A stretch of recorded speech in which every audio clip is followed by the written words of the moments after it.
Welcome back to this week's show, the event on the Rotorua events calendar. It is the Wearable Creations and Colour Awards for 2009, and that, thank you very much, is why I'm allowed to wear a pink shirt, Ricky Lee. I don't normally wear pink, but it's creative, so I'm allowed to today. Barbara Cook and Lisa Corbett, welcome ladies. Good morning. To the show. Now the awards, Barbara, you've been involved for some time. Yes, I've been involved since the inception of the event, which started in the Novotel Hotel, Rotorua. And we moved from there, after that very first event, into the convention centre, and then now we're in the Energy Event Centre. So it's a monster, isn't it? It has grown, big time. Absolutely. And Alyssa, your final year at Lakeside? Yeah. Yeah. And are you like an important student? You're a prefect and that sort of stuff? I'm a prefect, a house captain, and the girls' soccer captain. So nothing huge. But one of the good ones, eh? Yes. One of the good ones. So, how many years have you been involved with the awards? This will be my fourth year. Fourth year? Fourth year. Wow. And why do you do it? Well, it's because at school in art and all the creative subjects, you get lots of restrictions put on you. Like, you can only use these materials, you can only go this big. But with the Wearable Creations and Colour, you can go really as big as you want and have lots of creative thoughts. And so you're really one of those creative people who like to, you know, yeah, stick something there and a bit of paint there. And chuck some glitter on it. Yeah, yeah, absolutely. And you enjoy doing it? I love doing it. Yeah. Awesome, awesome. So where did it all begin, Barbara? I mean, who came up with the idea? It was a by chance thing that happened in Rotorua, where these African orphans came to Rotorua, and they had been let down very badly. And Terry Wheeler from Colour Concepts wanted to do something for these young people and give them a good experience. So, of course, he dragged Barbara in, and also another lady, Trish Cornelius, who was working at the Novotel, sales and marketing lady there. And the three of us managed to put together an event that involved young students from the Lakes High girls, and they came in and they modelled for us. We made all sorts of strange, weird and wonderful things for this event, and it was just something that was pulled together within weeks before the show happened. We managed to give these guys a fabulous experience in Rotorua, gave them a little bit of a holiday and sent them on their way. But that really got us starting to think, well, you know, if we can do it, imagine what other people can do.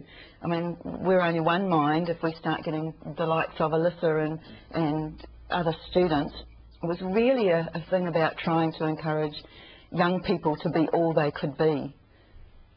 So, Alyssa, you know, in hearing that, what has being a part of the awards done for you?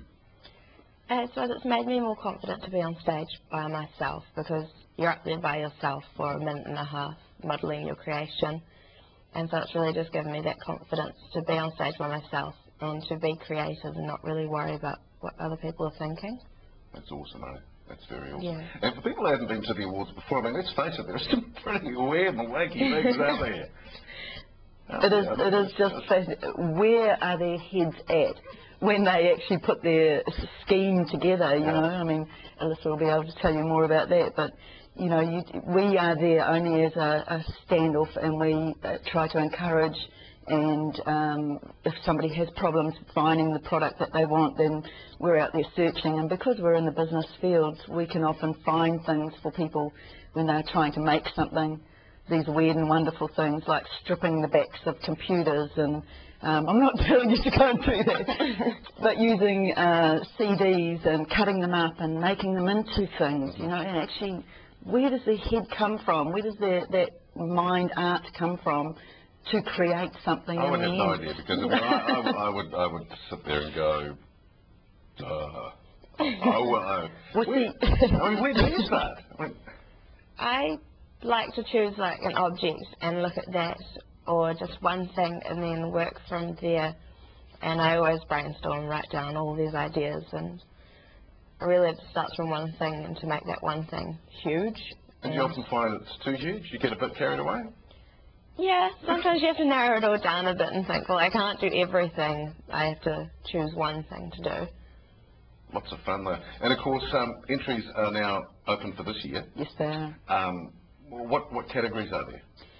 We have a couple of new categories this year, so this is pretty exciting for us, which is changing a little bit of our way we think as well. It means that we will have an enviro art and also a group art, which is something that we haven't done before but have allowed 2 people on the stage.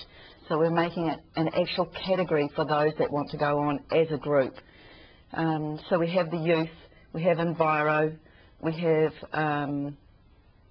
group, corporate, and we also have one that's called the Creative Hats category, which is solely for the older people, so that we can include from the young to the old, basically a whole community. And it means that everybody can be involved in an event. It's fantastic. I remember the year I went with the older people. They were having a ball up there on the stage. Dressed accordingly, didn't they? Yeah, they were wonderful, wonderful. Supreme Award. Yeah. Now that comes with a fantastic prize attached to it, doesn't it? It certainly this does. year it's massive, is it? Harvey World Travel and Singapore Airlines have put together a package to take you to Singapore for 5 nights, top-class accommodation, and they will give you a tour of the city. So, wow. For 2. That is massive. Pretty cool. And so who can win that? Is that like the Supreme Award, the overall winner from... The winner of each category. Of each category? Yes. Okay. So you have first, second and third in each category, and then the winner of each category goes into the draw of the Supreme. And again, it comes back to the judges, the judging pool, which we have 5 of this year. You know, it started off with 2 or 3, and now it's gone from 3 or 4 to 5. So what are you going to do when the Energy Event Centre gets too small? Well, wouldn't that be a nice thing? I think it already just about is. We will have to hold it over several nights, and I mean the cost involved is amazing, and we could not do this without the support of many locals, but also other trusts in the Rotorua region that believe in the community of Rotorua, which is fabulous. I mean, top 2 tips. Be as creative and as big as you can, and really look at like the finishing off of things. So don't just leave things scrappy. Make sure everything's tidy. Tidy. How can you be tidy when you're being creative? Well, it's not to be tidy, but you know, yeah, attention to detail is really important. Awesome. Hey, best of luck this year too. All right, Barbara. People wanting more information? We have a fabulous website, updated all the time. www.rotoruawearable.com. Thank you, ladies, for coming in, and no doubt we'll talk a bit closer to the event in August. Fabulous. Anyway, Thank awesome. you. So that's rotoruawearable.com is the website to go to for further details. We're going from being creative to getting dirty in mud next as we talk the Tough Guy and Girl Challenge for 2009.